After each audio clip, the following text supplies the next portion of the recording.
গরিব মানুষের বড়লোকি খাবার খেতে ইচ্ছা করছে, এদিকে বরের পকেট তো ফাঁকা, তার উপর মুরগি যেভাবে নিজের দাম বাড়িয়ে যাচ্ছে তাকে তো ধরা ছোঁয়ার বাইরে।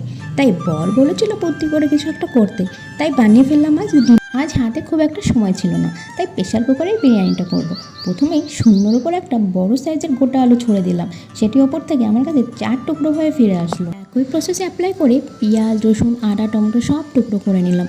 কেউ আবার জিজ্ঞাসা করো না কতগুলো টুকরো করেছি, সেটা আমি গুনিনি তাই বলতে পারবো না। তারপর শূন্য ছেড়ে দিয়েছিলাম ডিম, সেটা তো পুরো আমার মুখে ছড়িয়ে গেল। আজকাল ডিমও আমাকে আর প্রেস্টিজ দিচ্ছে না, নিজের জায়গাটা কোথায় নামিয়ে এনেছি আমি।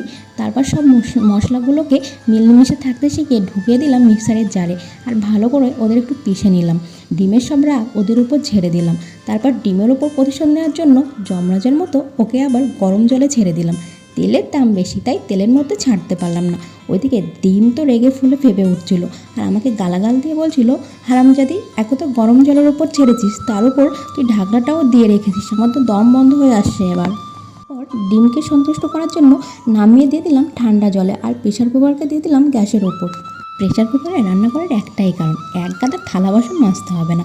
তারপর প্রেশার কুকারে দিয়ে দিলাম পরিমাণ মতো তেল, যাতে আলুগুলোর ওপর প্রতিশোধটা ভালো করে নিতে পারি। হারামজাদা শুধু মাংসকেই ভালোবাসে, অন্য সবার সাথে শুধু টাইম পাস করে। তারপর আসি ডিমের কথায়। বেচারা ডিমটা কষ্টে ভেঙে চুরে 2-4 খণ্ড হয়ে গেছে। আসলে ডিমের দামটা তো কম, তাই বিরিয়ানি ওকে একেবারেই গুরুত্ব দেয় না, সব গুরুত্ব দেয় ওই দামি মাংসটাকেই। বেচারা কোনোভাবেই নিজের অপমান সহ্য করতে পারছে না, তাই যেতেই চাইছে না বিরিয়ানিতে। তারপর ডিমগুলোকে একটু ভাজা ভাজা করে নিলাম। আসলে বর একটু ভাজা ভাজা খেতেই পছন্দ করে, যেমন বিয়ে করে আমার জীবনটাকেই ভাজা ভাজা করে দিয়েছে। তারপর পেঁয়াজগুলো একটু ভালো করে ভেজে নিলাম। আমি তো ছোটোবেলায় জানতামই না পেঁয়াজ ভাজা বিরিয়ানিতে গিয়ে বড়লোকস নাম পেয়ে বেরেস্তা হয়ে যায়। তারপর টমেটো আর পেঁয়াজকে প্রেশার কুকারের মধ্যে ছেড়ে দিয়ে শেখাচ্ছিলাম কীভাবে অ্যাডজাস্টমেন্ট করতে হয়। তারপর একে একে মশলাটা দিয়ে কষে নিলাম, দিয়ে দিলাম স্বাদ মতো নুন, আর যাতে বিরিয়ানিটার গোলোটা বাড়ে তাই দিয়েছিলাম কিছুটা হলুদ। তারপর সবার সাথে সবার রাগ মিটিয়ে মিলমিশ করিয়ে দিলাম তাদের মধ্যে। তারপর কিছুটা জলও দিয়ে দিলাম, পাশে একটু গরম জলও বসিয়েছিলাম। আমার অফিস মনে ছোট্ট একটা প্রশ্ন আছে, আচ্ছা তেলের মতো জল দিলে এরকম রেগে যায় কেন? তেল কি জলের এসেছিল? অল্প করতে করতে মশলাটা হয়ে গেছে। তারপর তার মধ্যে দিয়ে দিলাম চাল, সব দিয়ে দিলাম, আর ভালো করে সবার সঙ্গে সবাইকে একটু মিশিয়ে নিলাম। দিয়ে দিলাম জল, আর আলু আর ডিমটাকেও দিয়ে দিলাম। তারপর মুখ দিয়ে বিরিয়ানির মশলার প্যাকেটটা কেটে নিলাম। ভাই আমরা বাঙালি, তাই আশেপাশে ছুরির কাছে যাই থাক না কেন কোনোটাতে হাত না দিয়ে আমরা মুখ দিয়েই কেটে নিই। একটু বিরিয়ানির মশলা দিয়ে দিলাম, তারপর গরম জলটাও একটু দিয়ে দিলাম।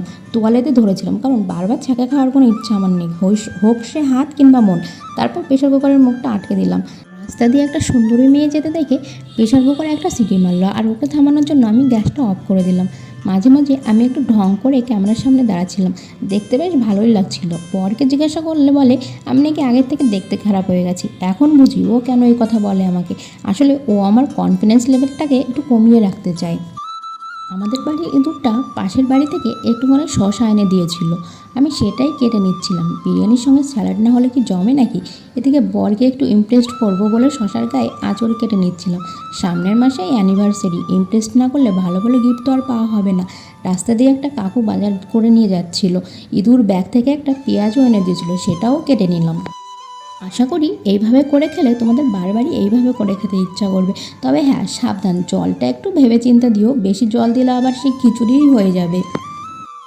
কে কে এইভাবে বিরিয়ানি করে খেয়েছো আমাকে অবশ্যই জানিও। লোভে প্রেশার কুকারের ঢাকনা খুলে গোলাপ জল, কেওড়া জল, বিরিয়ানি মশলা, বেরেস্তা দিয়ে ভগবানের নামে আবার প্রেশার কুকার 30 মিনিটের জন্য বন্ধ করে রাখলাম।